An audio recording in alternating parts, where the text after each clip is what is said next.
শ্যামলী,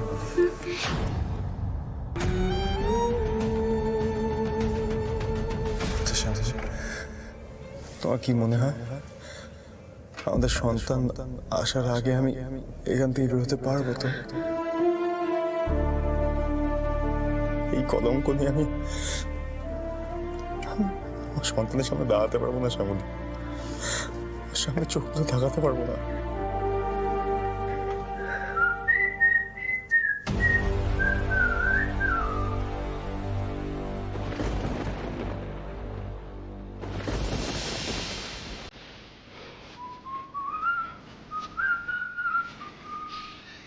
কি বৌদির সুখবর আছে নাকি? দেখে কিন্তু এখনো বোঝা যাচ্ছে না, পেটটাকে মানে টান টান।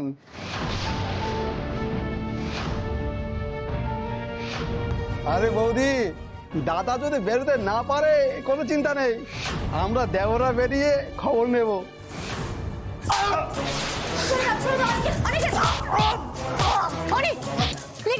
ছেড়ে দাও, ছেড়ে দাও না।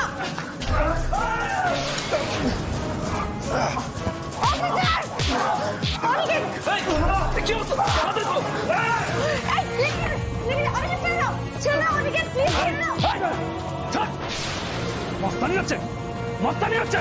তেল পাচ্ছিস না বলে এখানে ফার্স্ট স্টেশন বের করছিস? না না অফিসার, ও কিছু করেনি। ওই লোকগুলোই অসভ্যতা করছিল, আমাকে দেখে নোংরা কথা বলছিল, আর সেই কারণেই ও। থাক, এখানকার ব্যাপারটা আমাকেই সামলাতে দিন। আমরা কিন্তু ওকে ছাড়বো না স্যার, ও আমাদের গায়ে হাত দিয়েছে, আমরা ওকে দেখে নেবো। যা, এই চলে এসো। অফিসার, ওর লকআপটা একটু চেঞ্জ করে দিন না, যদি এখানে থাকলে ওর কোনো বিপদ হয় তখন। কি একে তো জঘন্য অপরাধ করেছে, তারপর লকআপের ভেতর মারপিট করছে। আর কোন দুঃখে, কোন দুঃখে আমি ওর লকআপ চেঞ্জ করতে যাব? যেখানে আছে সেখানেই থাকবে। আপনার সময় শেষ হয়ে গেছে, যান। আমার স্বামী দোষী কি দোষী নয়, ও অপরাধ করেছে কি করেনি সেটা কিন্তু এখনো প্রমাণিত নয়, কথাটা মাথায় রাখবেন। আর একটা কথা, আমার স্বামীর যদি এই লকআপে থেকে কোনো অসুবিধা হয়, কোনো ক্ষতি হয়, তাহলে কিন্তু আমি আপনাকে ছেড়ে কথা বলবো না।